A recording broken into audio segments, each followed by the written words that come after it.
Hello मेरे प्यारे बच्चों, very warm welcome to all of you once again.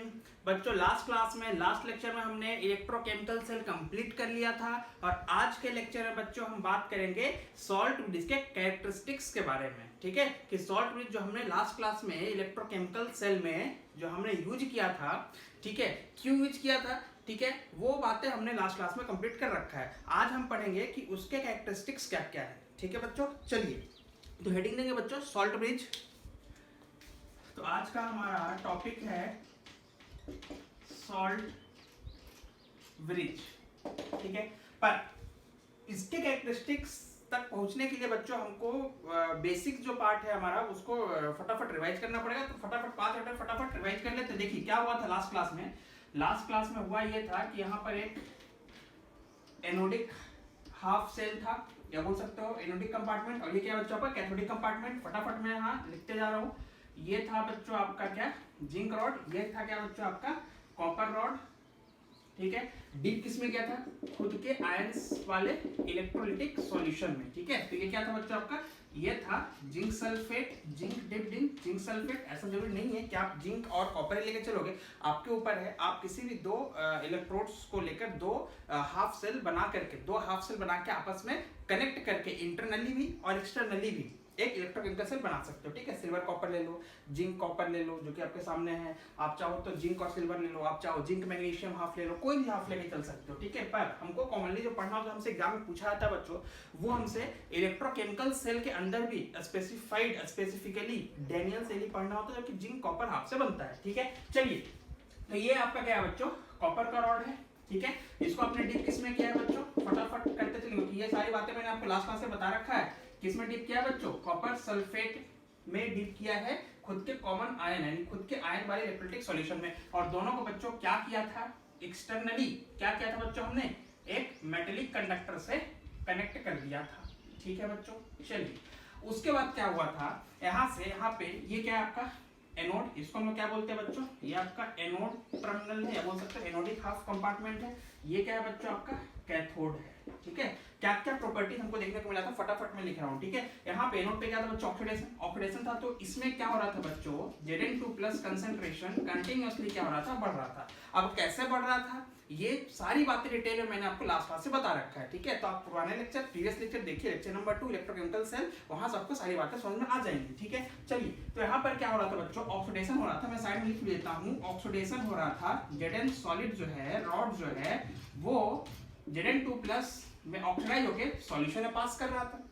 तो ये पूरा कंपार्टमेंट किससे फुल हो गया था बच्चों, Zn2+ कंसंट्रेशन से फुल हो गया था। यानी बोल सकते हो नेट सेल में कि हुआ क्या था, यहाँ पर एक्चुअली में क्या हुआ था इधर कि Zn2+ कंसंट्रेशन यहाँ बहुत ज्यादा हो गया था एज कंपेयर टू किसके, सल्फेट आयन के। ठीक है, अच्छा तो Zn2+ में ऑक्सीडाइज तो हुआ, कितने इलेक्ट्रॉन छोड़ा था, ये 2 इलेक्ट्रॉन। ये 2 इलेक्ट्रॉन कहाँ था बच्चों, किसके ऊपर जाके बैठा था। तो ये जो 2 इलेक्ट्रॉन था ना बच्चों, ठीक है, जितनी बार ऑक्सीडेशन हो रहा था, जितनी बार ऑक्सीडेशन हो रहा था जिंक का, जिंक टू पॉजिटिव में, उतनी बार इलेक्ट्रॉन्स कहाँ थे बच्चों, कहाँ पे आ रहे थे, रॉड पे आ रहे थे। यानी कि रॉड कैसा हो गया था बच्चों, नेगेटिवली चार्ज। उसके रेस्पेक्ट में, अच्छा चलिए अभी आगे चलने से पहले, तो ये रॉड आपका हो गया नेगेटिव रॉड हो गया। ठीक है, क्या बोल सकते हो इसको, नेगेटिव टर्मिनल बोल सकते हो। तो ये था आपका एनोड, एनोड पे होता ऑक्सीडेशन, और यही एनोड आपका क्या है, नेगेटिव टर्मिनल है। This is valid for electrochemical cell. ठीक है, हालांकि जब आप इलेक्ट्रोलिटिक सेल में जाओगे तो ये तो वैलिड रहेगा कि एनोड पे ऑक्सीडेशन होता है। ठीक है, पर ये टर्मिनल क्या बन जाता है बच्चों, पॉजिटिव, वो बात की बात है। ठीक है, चलिए तो अब क्या होगा बच्चों, यहां से अब देखिए जैसे जैसे ऑक्सीडेशन होता जाएगा वैसे वैसे इलेक्ट्रॉन क्या होगा, रॉड पे जमा होते जाएगा। इलेक्ट्रॉन क्या करेगा, एक इलेक्ट्रॉन दूसरे इलेक्ट्रॉन क्या करेगा, पुश करेगा। तो ये इलेक्ट्रॉन इधर से फ्लो करना स्टार्ट करेगा, इलेक्ट्रॉन इधर से फ्लो करना स्टार्ट करेगा। ठीक है, इलेक्ट्रॉन क्यों फ्लो कर रहा है, क्योंकि बच्चों जैसे जैसे यहाँ पे इलेक्ट्रॉन आते जाएगा वैसे वैसे एक दूसरे को पुश करेंगे, इलेक्ट्रॉन पास करना शुरू किया। अच्छा इधर क्या है बच्चों, इधर के सॉल्यूशन में क्या है बच्चों आपका कॉपर 2 पॉजिटिव था, और साथ में क्या था बच्चों, सल्फेट आयन था, यही है ना। और इधर क्या था बच्चों, स्टार्टिंग में क्या था, इधर ऐसा लिख सकते हैं कि स्टार्टिंग में जितना जिंक 2 पॉजिटिव था उतना ही क्या था, सल्फेट आयन था। ठीक है, पर थोड़ी देर बाद क्या था, जिंक 2 पॉजिटिव बहुत बढ़िया था क्योंकि ऑक्सीडेशन हो रहा था। इधर क्या था बच्चों, इधर क्या हुआ, जैसे जैसे इधर क्या हुआ, इलेक्ट्रॉन आना शुरू हुआ। ठीक है, इलेक्ट्रॉन आना शुरू हुआ, तो इस सॉल्यूशन से जो कॉपर 2 पॉजिटिव है ना, वो क्या किया बच्चों, क्योंकि ये पॉजिटिवली चार्ज, देख लो कॉपर टू पॉजिटिव क्या है, cation positively charge ion, sulphate क्या है, नेगेटिवली चार्ज आयन है। इलेक्ट्रॉन जो इधर से पास ऑन हुआ वो इलेक्ट्रॉन खुद क्या है, नेगेटिवली चार्ज है। तो अब अट्रैक्शन किसका होगा, इलेक्ट्रॉन जो नेगेटिवली चार्ज है उसका अट्रैक्शन किस तरफ होगा, जो आपका पॉजिटिव चार्ज आयन है। अब पॉजिटिव चार्ज आयन कौन है आपका, कॉपर टू पॉजिटिव। तो जो कॉपर टू पॉजिटिव आयन जो आपके सॉल्यूशन में था वो क्या किया, दोनों इलेक्ट्रॉन को तुरंत एक्सेप्ट किया और एक्सेप्ट करके किस में कन्वर्ट हो गया, कॉपर सॉलिड में। और कॉपर सॉलिड में कन्वर्ट हुआ तो कॉपर देखो जो रॉड है उसी पर जाकर क्या होगा, डिपोजिशन होगा। यही तो हो रहा था ना, ठीक है।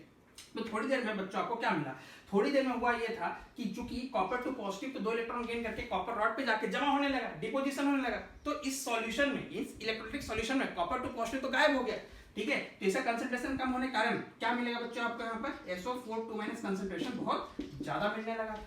यही तो होगा बच्चों, ठीक है। चलिए यहाँ तक हमने सारी बातें कर रखी थी, इवन इसके आगे हमने पढ़ रखा है। अब क्या होगा धीरे धीरे इसमें क्या होगा, Zn2+ बहुत ज्यादा हो जाएगा, फुल ऑफ कैटायनिक कंसंट्रेशन, ये क्या जाएगा, फुल ऑफ एनायनिक कंसंट्रेशन। अच्छा ये रॉड क्या होगा बच्चों आपका, क्या हो रहा है, ठीक होते जा रहा है। ये रॉड क्या होगा बच्चों आपका, थीन होगा, क्यों, क्योंकि जिंक जो है घुलते जा रहा है, डिसॉल्व हो रहा है, डिसॉल्व होकर कहां जा रहा है बच्चों, Zn2+ के फॉर्म में कन्वर्ट हो रहा है। तो ये क्या हो जाएगा बच्चों, दिस बिकम्स थिनर, ये क्या हो जाएगा बच्चों, थिनर, दिस बिकम्स थिकर, ठीक है। ये सारी बातें हमने कर रखी थी। अब होगा ये कि देखो क्योंकि इस डब्बे में क्या हो रखा है, Zn2+ बहुत ज्यादा है। अच्छा इस डब्बे में क्या होगा, तो इस डब्बे में ये होगा कि सल्फेट बहुत ज्यादा हो जाएगा विद रिस्पेक्ट टू किसके, कॉपर टू पॉजिटिव के, विद रिस्पेक्ट टू किसके, कॉपर टू पॉजिटिव के, ठीक है। चलिए तो होगा ये कि अब जब जिंक ऑक्सीडाइज करेगा, करना चाहेगा Zn2+ में और जैसी सॉल्यूशन पास ऑन होना चाहेगा, तो यार यहाँ पर तो पहले से क्या हो रखा है, जिंक टू पॉजिटिव हो जाता है। क्या जिंक टू पॉजिटिव अब नए जिंक टू पॉजिटिव कौन नहीं देगा, जिंक आयन कौन नहीं देगा, नहीं देगा, क्यों,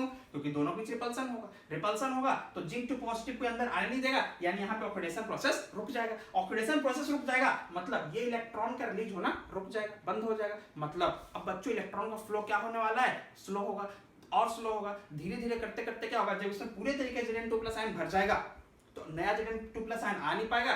और अगर Zn2+ आयन में कन्वर्जन नहीं हो रहा है जिंक का, यानी ऑक्सीडेशन नहीं हो रहा है, इलेक्ट्रॉन का रिलीज नहीं होगा। इलेक्ट्रॉन का रिलीज नहीं होगा मतलब इधर से इधर इलेक्ट्रॉन फ्लो बंद हो जाएगा। इलेक्ट्रॉन का फ्लो बंद हुआ मतलब करंट फ्लो बंद हो जाएगा, मतलब सेल भी आपका क्या हो जाएगा बच्चों, काम करना बंद कर देगा, ठीक है। चलिए पर फिर भी आपके दिमाग में एक डाउट आएगा कि मान लो कुछ एक इलेक्ट्रॉन्स वहां से रिलीज होते रहे, इस टर्मिनल पे गलती से कुछ इलेक्ट्रॉन्स रिलीज होते रहे तो क्या होगा, तो ठीक है चलो मान लो कुछ एक इलेक्ट्रॉन्स यहाँ पे रिलीज होते भी रहे, इलेक्ट्रॉन चल के इधर आए। अब इधर भी तो दिक्कत है ना, क्योंकि इस कंपार्टमेंट में क्या है देखो तो full of anionic concentration, full of negatively charge ion है यहाँ पर। तो बच्चों इलेक्ट्रॉन जो अगर यहाँ पर आया, ठीक है, तो ये इलेक्ट्रॉन जो है इसमें सल्फेट आयन एक्सेस में, उसमें तो फिर से क्या होगा, रिपल्सन। तो इधर रिपल्सन किसमें, कैटायनिक रिपल्सन था। इधर क्या है, इलेक्ट्रॉन जो नेगेटिव चार्ज है और जो सल्फेट आयन है ये नेगेटिव चार्ज रिपल्सन होगा। तो इलेक्ट्रॉन इधर पहुंच भी गया तो भी फायदा नहीं, क्यों, क्योंकि इसको अंदर आने नहीं देगा। कौन, सल्फेट आयन जो अंदर एक्सेस में अवेलेबल हो चुका है, सेल काम करना आपका बंद कर दिया, ठीक है। तो ये तो था आपका क्विक रिवीजन। अब चलिए अब आप इस प्रॉब्लम को दूर कैसे करेंगे, ठीक है। इसका रिमेडी क्या था, तो इसका रिमेडी ये था कि सिंपल सा लॉजिक लगाओ, सिंपल सी बुद्धि वाली बात ये कि अगर, अच्छा इसमें करंट डायरेक्शन क्या होगा बच्चों, ये मैंने लास्ट क्लास से बता रखा है, ठीक है।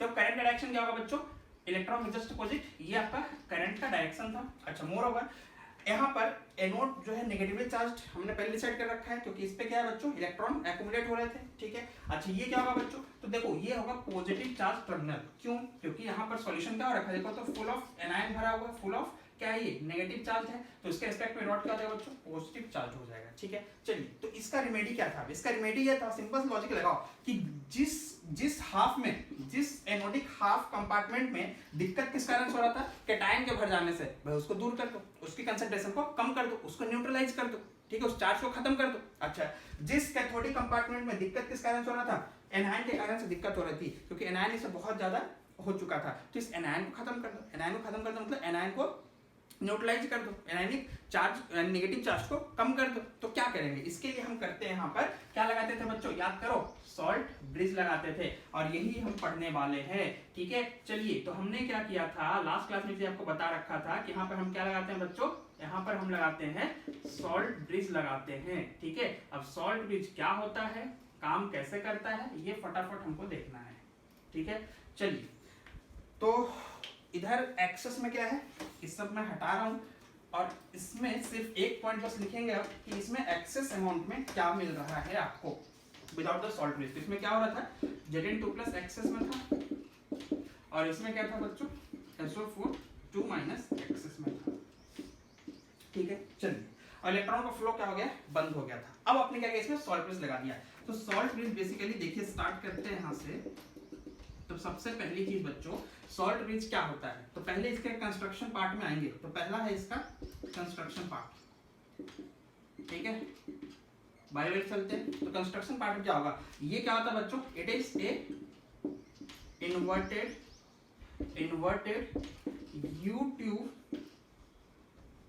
स्ट्रक्चर, यूट्यूब से स्ट्रक्चर, ठीक है बच्चों, उल्टा यूट्यूब टाइप स्ट्रक्चर होता है ये, ठीक है। जिसमें क्या करते हैं बच्चों हम, जिसमें हम क्या करते हैं बच्चों, इनर्ट इलेक्ट्रोड, सॉरी इलेक्ट्रोड बोलते हैं, inert electrolyte is filled up, ठीक है। इनर्ट इलेक्ट्रोलाइट क्या होता है बच्चों, भरा हुआ होता है। अब इनर्ट इलेक्ट्रोलाइट कहने का मतलब क्या है, तो बच्चों आपको पता है इनर्ट वर्ड मतलब क्या होता है, जो क्या हो, नॉन रिएक्टिव, मतलब कि इस दोनों इलेक्ट्रोलाइटिक सॉल्यूशन के साथ क्या हो, रिएक्ट ना करें, कोई प्रेसिपिटेट का फॉर्मेशन ना करें, इस एनोडिक हाफ कंपार्टमेंट में जो रिडॉक्स रिएक्शन हो रहा है उसमें पार्टिसिपेट ना करें, कैथोडिक हाफ कंपार्टमेंट में जो रिडॉक्स रिएक्शन हो रहा है उसमें पार्टिसिपेट ना करें, ठीक है। ये होता है इनर्ट का मतलब। मैं आपको एग्जांपल्स देके भी और समझा रहा हूं, ठीक है। तो अपन कंस्ट्रक्शन पार्ट में, ठीक है। अच्छा, इसमें क्या करते हैं बच्चों, एक पोरस प्लग या कॉटन प्लग भी बोल सकते हो, पोरस प्लग और cotton plug is inserted on both the end, ठीक है बच्चों। दोनों एंड पर क्या करते हैं बच्चों, ये देखो कौन सा एंड, ये एंड की बात कर रही है, ये वाला एंड, यहाँ पे एक पोरस प्लग लगाते हैं, ठीक है, कॉटन प्लग, और दूसरा एंड ये रहा, यहाँ पर एक पोरस प्लग लगाते हैं या कॉटन प्लग लगाते हैं, बस इतना ही इसका होता है बच्चों, स्ट्रक्चर होता है, ठीक है। अब इसके अंदर जो हमने इनर्ट इलेक्ट्रोलाइट, जो हमने बात की इनर्ट इलेक्ट्रोलाइट से फिल करते हैं, वो इनर्ट इलेक्ट्रोलाइट कौन कौन हो सकता है और कैसे बनता है, ठीक है। चलिए अब चलते हैं इसमें हम इसके फिलिंग सब्सटेंस की तरफ, फिल्ड इलेक्ट्रोलाइट की तरफ चलते हैं। कंस्ट्रक्शन बस इतना ही, इन्वर्टेड यू ट्यूब स्ट्रक्चर होगा और दोनों एंड पे क्या करेंगे, एक पोरस प्लग कॉटन प्लग लगाएंगे, ठीक है। चलिए तो ये तो आपका कंस्ट्रक्शन हो गया। अच्छा, उसके बाद अब आते हैं इसमें फिल्ड इलेक्ट्रोलाइट की तरफ आते हैं, ठीक है। चलिए तो सॉल्ट ब्रिज में फिल्ड इलेक्ट्रोलाइट क्या होता है, या ऐसा लिख सकते हैं, इलेक्ट्रोलाइट यूज्ड इन सॉल्ट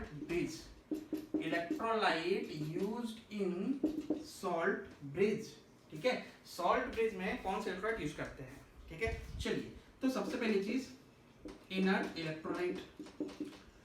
अच्छा, तो अब क्वेश्चन ये है कि इनर्ट इलेक्ट्रोलाइट को हम सीधे तरीके से इसमें डाल देते हैं, ठीक है, या इसमें फिर कुछ हम कलाकारी करते हैं, मतलब इनर्ट इलेक्ट्रोलाइट में हम कुछ मिक्स करते हैं, सॉलिडिफाई करते हैं, जेली लाइक सब्सटेंस में कन्वर्ट करते हैं। तो आंसर इज, देखो सिंपल लॉजिक है, अगर आप इनर्ट इलेक्ट्रोलाइट इसमें फिल कर दिया, ठीक है, या काम करते हैं, पहले एग्जांपल्स ले लो। इनर्ट इलेक्ट्रोलाइट यहाँ पे कौन कौन लेकर के चलेंगे, जैसे हम लेके चलेंगे KCl पोटेशियम क्लोराइड, हम लेके चलेंगे KNO3, ठीक है, हम लेकर चलेंगे NH4NO3, और लेके चल सकते हैं बच्चों K2SO4 लेकर के चल सकते हैं। अब यही इलेक्ट्रोलाइट्स क्यों लेकर के चल रहे हैं, ठीक है, इसके पीछे भी लॉजिक है, अपन वहां थोड़ी देर में पहुंच रहे हैं। अच्छा, KCl को हम यूज तो कर रहे हैं बच्चों, पर ध्यान रखना इसमें एक एक्सेप्शन होगा, अगर सिल्वर इलेक्ट्रोड यूज किया गया है एनोड टर्मिनल की तरफ, तो उस कंडीशन में आप KCl यूज नहीं कर पाओगे, क्योंकि उस कंडीशन में KCl हो जाएगा रिएक्टिव इलेक्ट्रोलाइट की तरह काम करना शुरू कर देगा, ठीक है। और हमको क्या चाहिए, इनर्ट इलेक्ट्रोलाइट चाहिए। तो यहाँ पे एक्सेप्शन लिखेंगे, KCl में एक एक्सेप्शन है, क्या एक्सेप्शन है बच्चों, कि if silver electrode is used, if silver electrode is used on the anode, yeah, as anode terminal, then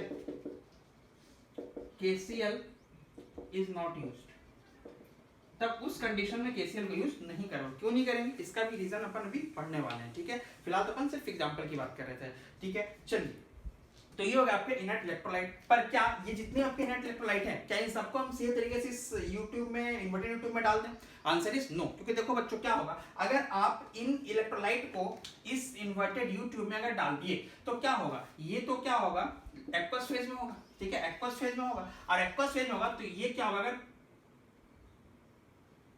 liquid aqueous phase में, तो ये क्या होगा बच्चों, आयंस क्या करेगा, यहाँ से फ्री फ्लो करना स्टार्ट कर देगा। ठीक है, तो बहुत ही स्पीड से क्या होगा बच्चों, आयंस का फ्लो स्टार्ट हो जाएगा, जिसको हमको रोकना है। हमको क्या करना है, धीरे धीरे आयंस को डिफ्यूज करवाना है। ठीक है, तो हम क्या करते हैं, इसको हम डायरेक्टली यूज नहीं करते हैं। देखिए क्या करेंगे, सबसे पहले दिस इलेक्ट्रोलाइट, ये जो आपके इलेक्ट्रोलाइट्स है ना, these electrolytes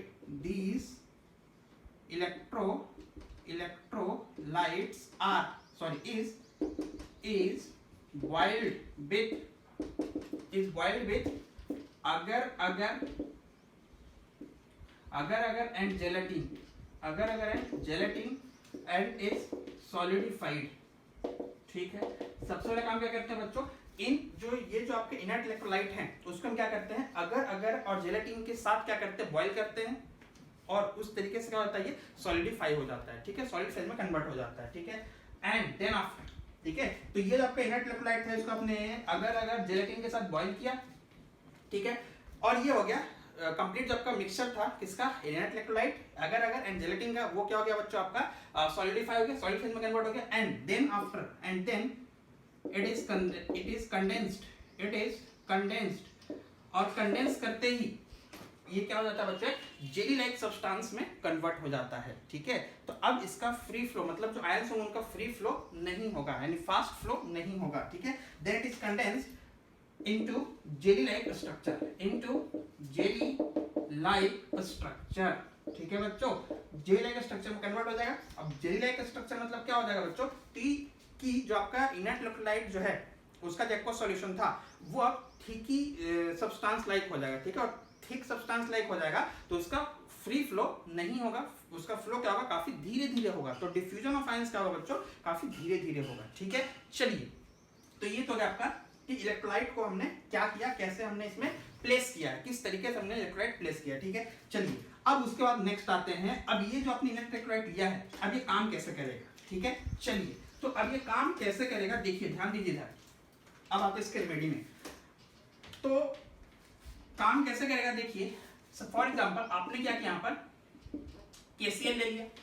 ठीक है, अच्छा ये डब्बा किससे भर गया था बच्चों, क्या दिक्कत है जी, Zn2+ कैटायनिक कंसंट्रेशन ज्यादा हो गया था। ठीक है, अब कैटायनिक कंसंट्रेशन चूंकि ज्यादा था तो इसके तरफ अट्रैक्ट कौन होगा, ये बताओ, अपोजिट चार्ज वाला। तो KCl में आप देखोगे दो आयन मिलेगा, कौन कौन, K पॉजिटिव और Cl नेगेटिव। ठीक है, अब चूंकि एनोडिक कंपार्टमेंट में, एनोडिक हाफ में बच्चों कौन था, कैटायन काफी अधिक मात्रा में था, तो इसकी तरफ अट्रैक्टेड कौन होगा, K+ थोड़ी होगा, कैटायन की तरफ कैटायन थोड़ी आएगा, कैटायन की तरफ कौन अट्रैक्ट होगा, एनायन ही होगा। तो इस तरफ किसका मूवमेंट शुरू हो जाएगा बच्चों, Cl- का, बिकॉज ऑफ द अट्रैक्शन किसके थ्रू, Zn2+ के थ्रू। ठीक है, चलिए इस तरफ कौन था एक्सेस मोमेंट बच्चों, SO4 था, सल्फेट आयन था, एनायनिक कंसंट्रेशन ज्यादा था। तो बच्चों इस एनायन की तरफ कौन, इस कंपार्टमेंट में जो एनायन एक्सेस मोमेंट है उसकी तरफ कौन अट्रैक्ट होगा, भाई उल्टा चार्ज वाला ही तो अट्रैक्ट होगा, पॉजिटिव चार्ज ही तो अट्रैक्ट होगा। तो इस तरफ कौन बढ़ना स्टार्ट हो जाएगा बच्चों, K पॉजिटिव, यही तो होगा। अच्छा, अब जैसे Cl- इधर से डिफ्यूज हुआ, ठीक है, मतलब Cl- इस पोरस फ्लक्स से पास ऑन करके Zn2+ की तरफ आया, तो क्या हो जाएगा, Zn2+ reacts with Cl- and led to the formation of ZnCl2, यही तो होगा। अब बोलोगे ये ZnCl2 तो सॉलिड फेज में बन गया। ZnCl2 आपने बोला था कि अभी यहाँ पर कोई भी प्रेसिपिटेट नहीं होना चाहिए, कोई भी सॉलिड फेज में कंपाउंड का फॉर्मेशन नहीं होना चाहिए। तो आंसर है बच्चों कि ZnCl2 जो है बच्चों ये तो हाईली सॉल्युबल होगा, ये एक सॉल्ट है जो कि क्या होगा बच्चों, हाईली सॉल्युबल होगा। So this is your highly soluble salt. तो अगर इस एंड पर यानी इस इलेक्ट्रोलाइटिक सॉल्यूशन में Zn2+ excess of Zn2+ Cl- से कंबाइन किया, ZnCl2 बना, ये हाईली सॉल्युबल सॉल्ट है, वापस से डिसॉल्व होकर वापस लिक्विड मतलब एक एक्वस सॉल्यूशन में कन्वर्ट हो जाएगा। ठीक है, अच्छा इधर क्या होगा, इधर क्या होगा बच्चों, K पॉजिटिव आया, एक्सेस अमाउंट में कौन था, जितने भी आपके एक्सेस अमाउंट में एनायनिक सल्फेट आयन थे, ठीक है, एनायनिक कंसंट्रेशन था किसका, सल्फेट आयन का, वो कंबाइन करके बना ले H2SO4 and this is again soluble. ये भी क्या होगा बच्चों आपका हाईली सॉल्युबल होगा, तो इससे कोई दिक्कत नहीं हुई। अब देखिए ये प्रॉब्लम दूर कैसे हो गया अचानक से, प्रॉब्लम दूर ऐसे हो गया कि जितना Zn2+ इस रॉड से जितना Zn2+ इस सॉल्यूशन में आ रहा था, इलेक्ट्रोलाइटिक सॉल्यूशन पास कर रहा था, वो तुरंत क्या हो रहा है बच्चों, Cl- से न्यूट्रलाइज हो जा रहा है। यानी क्या अब इस डब्बे में एक्सेस ऑफ Zn2+ बचा, या कभी एक्सेस ऑफ Zn2+ जनरेट होने की नौबत आएगी, कभी नहीं आएगा। क्यों, क्योंकि जैसे जैसे यहाँ पर Zn2+ बनेगा वैसे वैसे Cl- इसको न्यूट्रलाइज करते चले जाएगा, और इस कारण से रॉड बहुत आसानी से, यानी जिंक रॉड बहुत आसानी से ऑक्सीडाइज होगा Zn2+ में, और Zn2+ फिर पास होगा इस सॉल्यूशन में, इलेक्ट्रोलाइटिक सॉल्यूशन में, इलेक्ट्रॉन्स रॉड पे आएंगे, रॉड से फिर मतलब इस एनोड रॉड से कैथोड की तरफ माइग्रेट करना स्टार्ट कर देगा और Zn2+ न्यूट्रलाइज होता रहेगा। अच्छा इधर क्या होगा, इधर इलेक्ट्रॉन को आने में, इधर इलेक्ट्रॉन की एंट्री में दिक्कत नहीं हुई, क्यों बच्चों, क्योंकि यहाँ पर जो रिपेल करता है कौन, सल्फेट आयन, वो तो बचा नहीं ना, क्योंकि जैसे सल्फेट आयन यहाँ बढ़ेगा वैसे वैसे K+ क्या करेगा, इसको न्यूट्रलाइज करता रहेगा। तो K+ न्यूट्रलाइज करता रहा किसको, सल्फेट आयन को, तो इलेक्ट्रॉन को रिपल्सन मिलेगा नहीं, किससे, इस एक्सेस सल्फेट आयन से, और इस तरीके से ये सर्किट फिर से चालू हो जाएगा। ठीक है, चलिए तो ये तो था आपका रेमेडी कैसे होगा मैंने आपको बता दिया। ठीक है, अब देखिए इसका बेसिक और सबसे इंपॉर्टेंट अगर आप प्रॉपर्टी ऑब्जर्व करोगे बच्चों तो क्या होने वाला है, देखिए सर्किट तो काम करना बंद कर दिया था, क्यों काम करना बंद किया था, क्योंकि इलेक्ट्रॉन का फ्लो रुक गया था। ठीक है, क्यों रुका था ये मैंने पीछे रिपीट कर रखा है। ठीक है, मैं तो लास्ट क्लास में बताया था, आज ही बता दिया है। तो देखिए पहला काम कि ये सर्किट को एक्सटर्नली क्या कर देता है बच्चों, कनेक्ट कर देता है, कनेक्ट कर देता है इन द सेंस कि इलेक्ट्रॉन का माइग्रेशन दोबारा से शुरू करा देता है। ठीक है, इलेक्ट्रॉन का माइग्रेशन कैसे हुआ, इलेक्ट्रॉन का माइग्रेशन तो तभी होगा ना जब यहाँ पे इलेक्ट्रॉन प्रोड्यूस हो। इलेक्ट्रॉन प्रोड्यूस कैसे होगा, तो जैसे यहाँ पे Zn2+ खत्म होगा, Zn2+ यानी कैटायनिक कंसंट्रेशन जैसे कम होगा वैसे क्या होगा, जिंक Zn2+ में कन्वर्ट होकर इलेक्ट्रॉन रिलीज करना स्टार्ट कर देगा। ठीक है, तो क्या कर रहा है ये एक्सटर्नली सर्किट को क्या कर रहा है बच्चों, चालू करवा रहा है, कैसे, इलेक्ट्रॉन को फ्लो करा करके। एक इसका प्रॉपर्टी हो गया। ठीक है, तो हम क्या लिखेंगे पहला प्रॉपर्टी बच्चों, इट कनेक्ट्स नहीं, it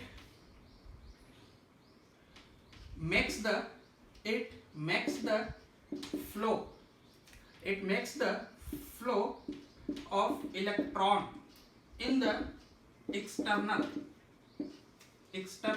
circuit।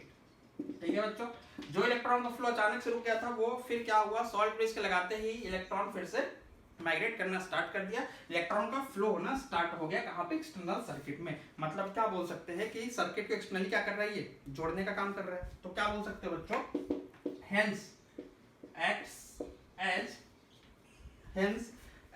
as circuit connectivity externally. ठीक है बच्चों, एक्सटर्नली क्या कर रहा है बच्चों, सर्किट को कनेक्ट करा रहा है, कैसे, तो दोबारा से इलेक्ट्रॉन को फ्लो करा करके। अच्छा दूसरा ये बच्चों कि ये सर्किट को इंटरनली कनेक्ट कर रहा है फिजिकली। देखो जो ये मैंने बोला अभी आपको कि सर्किट को कनेक्ट कर रहा है एक्सटर्नली, ये फिजिकली थोड़ी कर रहा है, फिजिकली तो वो इंटरनली कनेक्ट कर रहा है, पर इसका जो कंसिक्वेंस था ना उसके कारण ये एक्सटर्नली क्या कर रहा है, कनेक्ट कर रहा है इलेक्ट्रॉन को फ्लो करा करके। ठीक है, तो ये तो क्या था बच्चों, इसका कंसिक्वेंस था, कंसिक्वेंस। ठीक है, अच्छा दूसरा, अब देखोगे तो खुद सॉल्ट ब्रिज तो इंटरनली कनेक्ट कर रहा है दोनों हाफ को।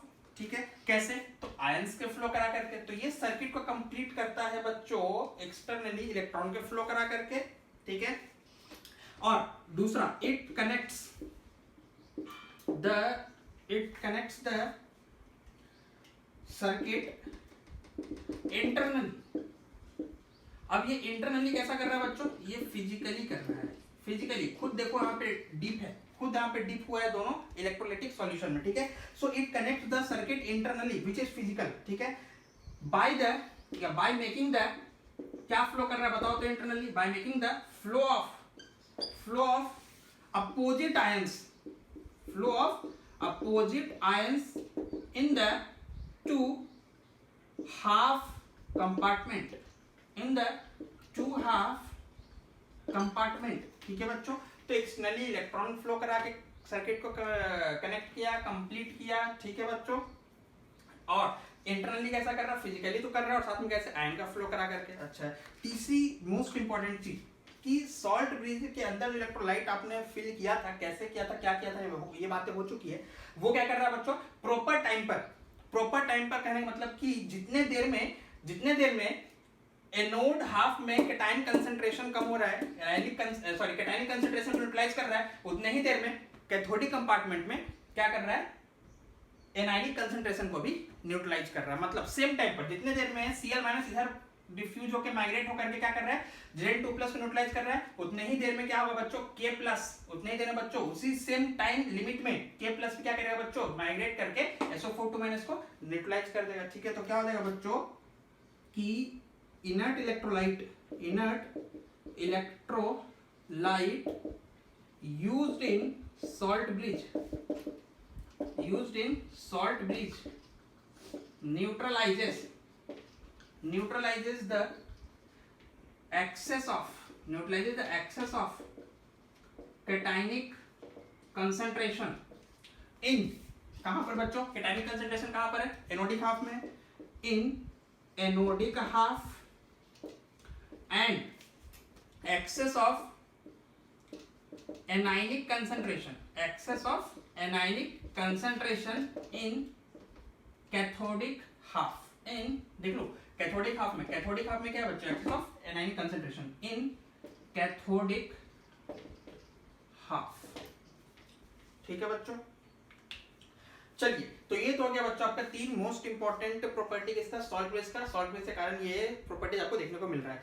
एक प्रॉपर्टी और होता है बच्चों जो कि बहुत ज्यादा हेल्पफुल और बहुत ज्यादा कॉमनली यूज्ड नहीं मिलेगा आपको 12th के बुक में, ठीक है, एनसीईआरटी के हिसाब से लोग, वो होता है कि ये सॉल्ट बेस लगाने से क्या होता है बच्चों, it reduces the junction potential, या बोल सकते हो लिक्विड जंक्शन पोटेंशियल क्या करता है बच्चों, ये मिनिमाइज कर देता है। ठीक है, तो चलिए एक प्रॉपर्टी यहाँ पर मैं और लिख रहा हूँ, फोर्थ प्रॉपर्टी किसके लिए, सॉल्ट बेस। क्या फोर्थ प्रॉपर्टी क्या करता है बच्चों, देखेंगे फोर्थ प्रॉपर्टी बच्चों, इट मिनिमाइजेस द LLJP। ठीक है, सॉल्ट बेस क्या करता है बच्चों, LLJP को बिल्कुल ही मिनिमाइज कर देता है, नियरली क्या कर देता है बच्चों, उसको जीरो बना देता है। ठीक है, LLJP क्या होता है बच्चों, liquid junction potential, liquid junction potential क्या होता है LLJP, लिक्विड जंक्शन पोटेंशियल होता है। ठीक है, चलिए अब आपको हो सकता है समझ में ना हो ये LLJP और ये फुल फॉर्म इसका लिक्विड जंक्शन पोटेंशियल क्या है, मैं आपको अभी इसको डिटेल में बता रहा हूँ। ठीक है, थोड़ा सा वेट करें, मैं यहाँ पूछ रहा हूँ। ठीक है, चलिए तो ये मैं आपको ऐसे एक्सप्लेन कर रहा हूँ।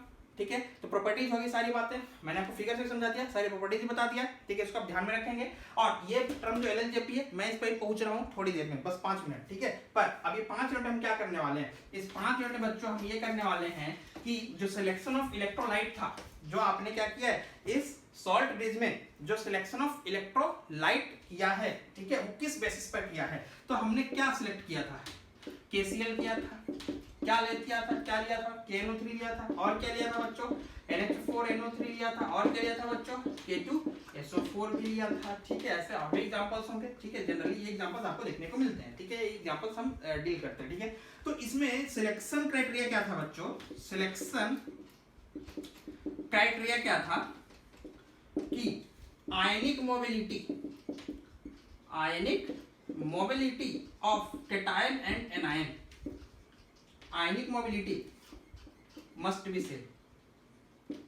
B nearly same. ठीक है बच्चों, आयनिक मोबिलिटी कहने का मतलब कि कौन से आयन की मोबिलिटी, तो कैटायन एंड एनायन की मोबिलिटी। अब बोलोगे ये क्या होता है, तो बच्चों ध्यान देना इस चीज, जैसे मैंने थोड़ी पहले ही बताया था। ठीक है, कि जितने देर में यहाँ पर Zn2+ न्यूट्रलाइज होना चाहिए, उतने ही देर में सल्फेट आयन भी न्यूट्रलाइज होना चाहिए। क्योंकि अगर दोनों अलग अलग टाइम पे, दोनों हाफ में अगर एक्सेस ऑफ जो कंसंट्रेशन मिल रहे हैं कैटायनिक और एनायनिक, अगर वो अलग अलग टाइम पे बच्चों न्यूट्रलाइज हुए, तो सेल प्रॉपर्ली कैसे काम करेगा। मान लो ये पहले न्यूट्रलाइज हो गया, यहाँ पर Zn2+ पहले फ्री हो गया, तो इधर से इलेक्ट्रॉन तो तुरंत निकलना स्टार्ट हो जाएगा। पर बच्चों का सल्फेट तब तक न्यूट्रलाइज हुआ ही नहीं, तो क्या सल्फेट इधर इलेक्ट्रॉन को आने देगा, सल्फेट इलेक्ट्रॉन को रिपेल कर देगा। तो बच्चों कोई फायदा नहीं है। अगर आपने एक कंपार्टमेंट के आयंस को आपने अगर न्यूट्रलाइज कर दिया, ठीक है, जैसे फॉर एग्जांपल आपने Zn2+ को बोला कि पहले न्यूट्रलाइज हो गया, Cl- का स्पीड ज्यादा था, Cl- आके Zn2+ को न्यूट्रलाइज कर दिया, ठीक है, तो इलेक्ट्रॉन निकलना स्टार्ट हो गया। ठीक है, आप एक एंड से निकल गए ना, दूसरे एंड पे इलेक्ट्रॉन को जाने कहां देगा, क्योंकि इधर तो आप आपने सल्फेट न्यूट्रलाइज नहीं किया। तो इस कारण से बोला गया है कि ionic mobility must B same, मतलब कैटायन और एनायन की मोबिलिटी, मतलब बोल सकते हो उसका ट्रांसपोर्ट नंबर, या बोल सकते हो उसके चलने फिरने की टेंडेंसी क्या हो, लगभग क्या हो, एक जैसी हो, नियरली सेम हो। तो जितने देर में इधर आपका Cl- आ जाए, उतने देर में K+ भी चले जाए, और सेम टाइम पे दोनों तरफ कैटायन और एनायनिक एक्सेस कंसंट्रेशन को न्यूट्रलाइज कर दे, और सेल जो है प्रॉपर्ली एक साथ काम करना दोनों तरफ से शुरू कर दे। ठीक है, इस कारण से हम क्या करते हैं, आयनिक मोबिलिटी सेम लेके चलते हैं, इसलिए हम उन इलेक्ट्रोलाइट्स को प्रेफर करेंगे जिनमें आयनिक मोबिलिटी क्या होगी, सेम होगी। ठीक है बच्चों, चलिए इसका मैंने आपको एक एक्सेप्शन बोला था कि KCl का यूज हम तब नहीं करेंगे जब एनोड हाफ में हम क्या लेके चलते हैं, सिल्वर रॉड लेकर के चलते हैं, ठीक है बच्चों। अब उसी को मैं एक्सप्लेन करने जा रहा हूं अभी कि क्यों बोला था मैं वो, ठीक है। चलिए ये तो सिलेक्शन क्राइटेरिया भी हो गया। अब आते हैं कि क्या करते हो, सिल्वर इलेक्ट्रोड लेके चलोगे, इसको आप डीप किस में करोगे, इसको आप डीप करोगे डीप सिन Ag पॉजिटिव। मतलब कहने मतलब ऐसा इलेक्ट्रोलाइट इसमें क्या होगा बच्चों, Ag पॉजिटिव आयरन कंटेंट होगा, ठीक है। तो डीप सिन Ag प्लस कंटेंट आयरन, ठीक है।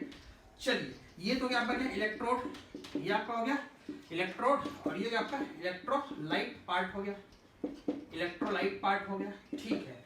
अब अगर आप सॉल्ट ब्रिज में कैसे यूज कर दिए, ठीक है, आपने क्या किया बच्चों, इसमें सॉल्ट ब्रिज लगाया, ठीक है। कौन सा सॉल्ट ब्रिज लगाया, सॉल्ट ब्रिज जिसमें क्या है KCl, ठीक है। चलिए तो इस Ag प्लस की तरफ कौन जाएगा बच्चों, Cl माइनस जाएगा। और बच्चों आप ध्यान रखना कि Ag प्लस की तरफ जैसे Cl माइनस आएगा तो Ag पॉजिटिव और Cl नेगेटिव मिलकर बना लेगा AgCl, जो कि होगा बच्चों आपका एक व्हाइट प्रेसिपिटेट। ये क्या हो जाएगा बच्चों, एक व्हाइट प्रेसिपिटेट बोलोगा। ये क्या है भाई, ZnCl2 ही बन रहा था, आपने बोला कि भाई वो डिसॉल्व हो जाएगा, ठीक है, वो डिसॉल्व हो गया ना, तो वहां पे प्रेसिपिटेशन हुआ नहीं। सो इलेक्ट्रॉन के फ्लो में या बोल सकते हो कि जिंक के, या बोल सकते हो कि एनोड टर्मिनल पे ऑक्सीडेशन कोई दिक्कत नहीं होगा, ठीक है।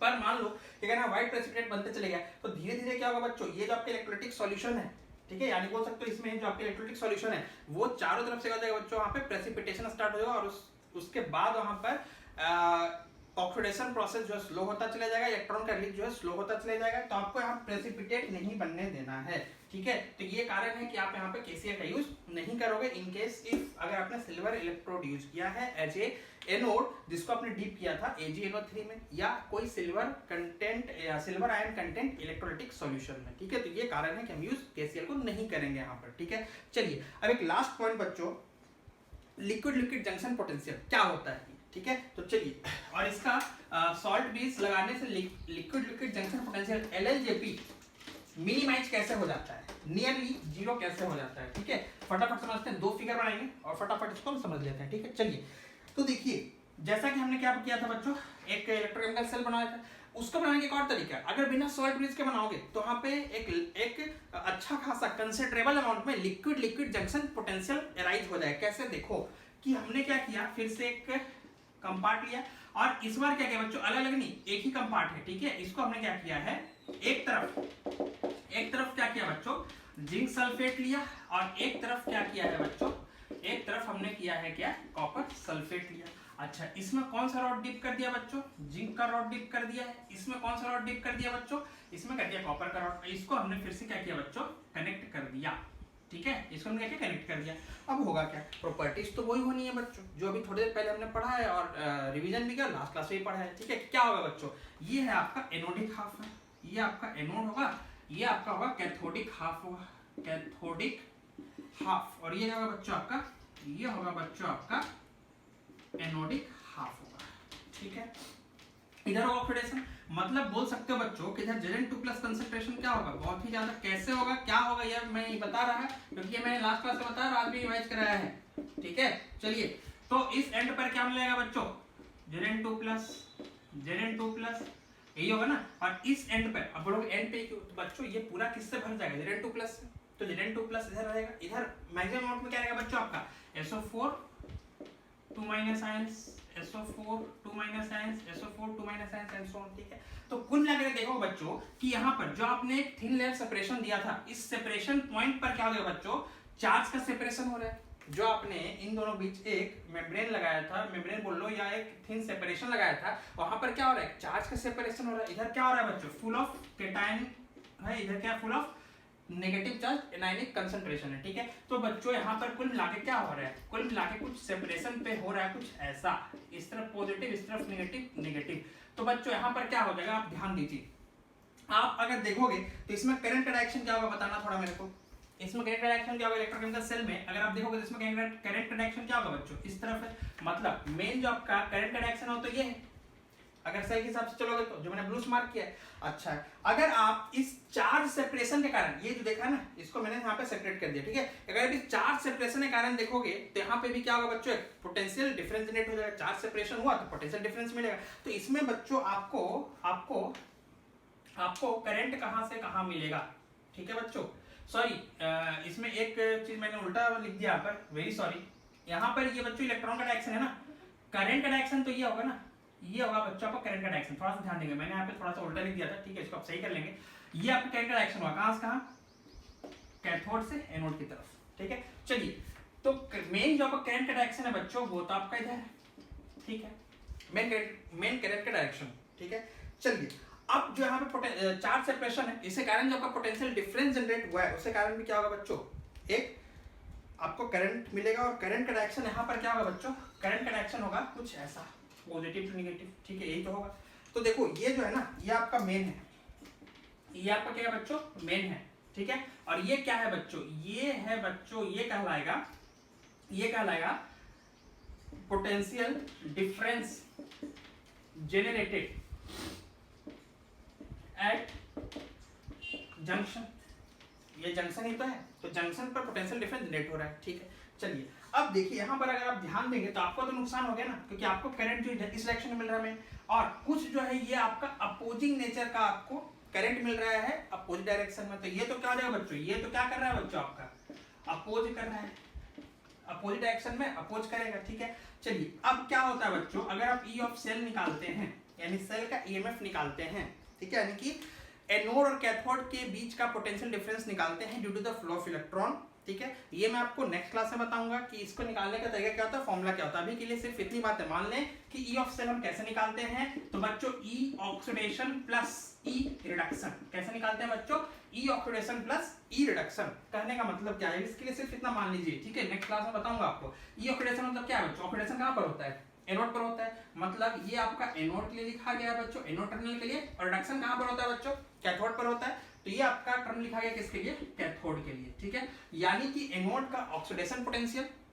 प्लस कैथोड का रिडक्शन पोटेंशियल, ये आपको क्या देता है, सेल का ईएमएफ देता है, ठीक है, किस कारण से, जो आपका करंट फ्लो हो रहा है, ठीक है। चलिए, अब इसके बाद अगर आप देखोगे तो ये तो आपका मेन है ना, ये आपका मेन करंट फ्लो कारण आपने ये ईएमएफ लिखा है, ठीक है। अब देखिए, ये जो अपोजिट डायरेक्शन में जो आपका पोटेंशियल डिफरेंस जनरेट हुआ है, ठीक है, वो तो क्या करेगा, इसको अपोज करेगा, तो प्लस क्या करना पड़ेगा आपको, ईजेपी। ईजेपी मतलब क्या हो जाएगा, जंक्शन पोटेंशियल पर इंड्यूस्ड ईएमएफ। जंक्शन पोटेंशियल पर क्या लिखोगे, इंड्यूस्ड ईएमएफ। और चूंकि अपोजिट डायरेक्शन में, ये देखो ये रेड कलर से मैंने मार्क किया है, अपोजिट डायरेक्शन में है, तो ये वैल्यू क्या हो जाएगी बच्चों, इसको हम तो नेगेटिव में लेके चलेंगे, जितने वैल्यू आएगी उसको हम माइनस साइन ला करके लिखेंगे, क्योंकि अपोजिट डायरेक्शन में। तो आपका तो नुकसान हो गया ना, क्योंकि ये क्या है बच्चों, ये अपोज कर रहा है, ये अपोज कर रहा है, तो यहाँ पर तो क्या हो रहा है बच्चों, लॉस ऑफ, क्या हो रहा है बच्चों, लॉस ऑफ, यहाँ पर आपको लॉस ऑफ वोल्टेज होगा। आपको क्या होगा बच्चों, यहाँ पर वोल्टेज में जितनी वैल्यू मिलनी चाहिए थी, ठीक है, सेल पोटेंशियल जितना मिलना चाहिए था उतना मिलेगा नहीं, क्योंकि यहाँ पे तो क्या हो रखा है, लॉस हो रखा है, जितना आपको मिलना चाहिए था उसमें से कुछ पार्ट क्या हो जा रहा है, माइनस हो जा रहा है। बस इसी को हम क्या बोलते हैं बच्चों, लिक्विड लिक्विड जंक्शन पोटेंशियल। अब बोलोगे तो इसको दूर कैसे किया जाए, ठीक है। तो एक काम करते हैं, अगर हम क्या करें, जो मैंने थोड़े पहले आपको प्रॉपर्टी बताया है क्या करने का, सॉल्ट ब्रिज लगाने का, ठीक है। तो अगर हम क्या करते बच्चों, बीच में अगर हम क्या करते, एक सॉल्ट ब्रिज लगा देते, ठीक है, तो क्या होगा, देखिए सॉल्ट ब्रिज लगा देते हैं यहाँ पर। तो ये रहा आपका एक कंपार्टमेंट, ये रहा आपका दूसरा कंपार्टमेंट, ठीक है, ये रहा आपका एक इलेक्ट्रोड, ये रहा आपका दूसरा इलेक्ट्रोड, ये आपका जिंक है, ये आपका कॉपर है, ठीक है। कोई भी एक रैंडम एग्जांपल लेके चल सकते हैं, ठीक है। अब डिटेल में जरूरत नहीं, मैंने सारी बात आपको पहले बता रखा है। यहाँ पर आपने क्या किया, सॉल्ट ब्रिज लगा लिया, और इस सॉल्ट ब्रिज में क्या लगा लिया, केसीएल लगा लिया, ठीक है।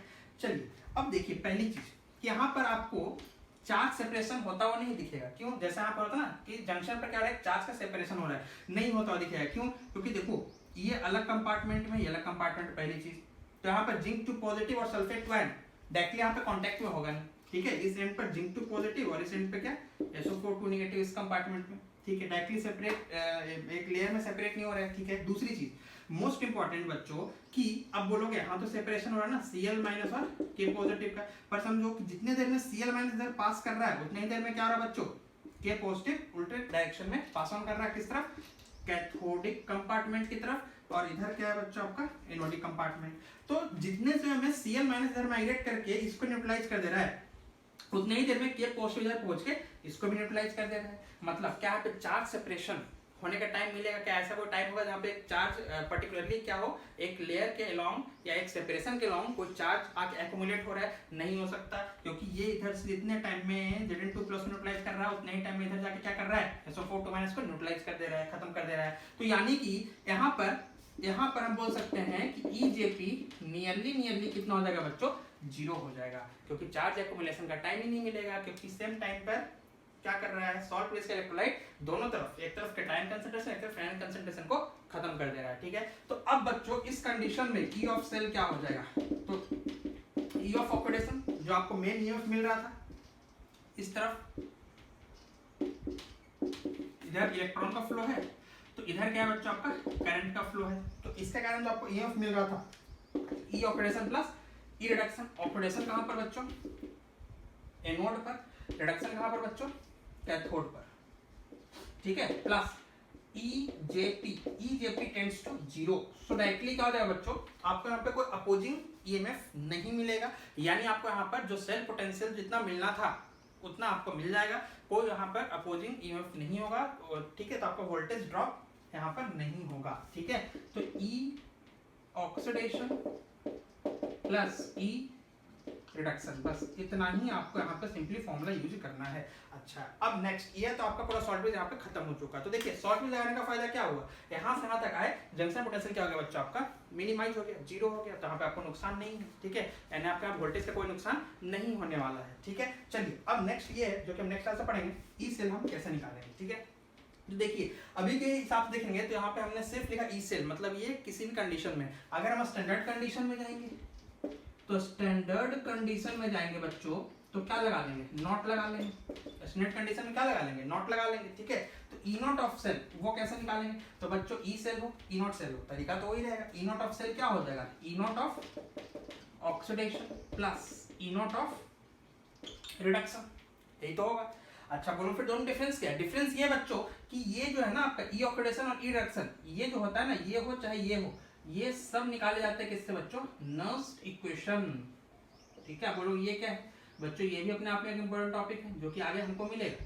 तो ये हम नर्स्ट इक्वेशन से निकालते हैं, ई ऑक्सीडेशन या ई रिडक्शन, नर्स्ट इक्वेशन अप्लाई करके निकालते हैं। ठीक है, अच्छा बोलोगे तो ई नॉट कैसे, तो बच्चों मैंने आपको पहले ही बोला था कि एक होता है बच्चों एक टेबल, एनसीईआरटी में भी डिफाइन कर रखा है, हर एक बुक में डिफाइन कर रखा है, क्योंकि बिना उस टेबल का आप आगे नहीं बढ़ पाओगे। तो उसमें एक बच्चों स्टैंडर्ड कंडीशन में सारे हाफ का, जितने भी हाफ एग्जिस्ट करते हैं उनका hydrogen electronic SHE, standard hydrogen electrode के रेस्पेक्ट में सारे हाफ सेल्स का, चाहे जिंक हो, कॉपर हो, मरकरी हो, सिल्वर हो, गोल्ड हो, मैग्नीशियम हो, सोडियम, पोटेशियम, कोई भी हो, सबका स्टैंडर्ड रिडक्शन पोटेंशियल IUPAC ने डिफाइन कर रखा है। बस उसी वैल्यूज को हम यहाँ पे पुट करते हैं, टेबल से उठा करके पुट कर देते हैं। ठीक है, तो ये जो है ना बच्चों E nought oxidation, E nought reduction, ये तो हम कहाँ से यूज करते हैं, फ्रॉम टेबल।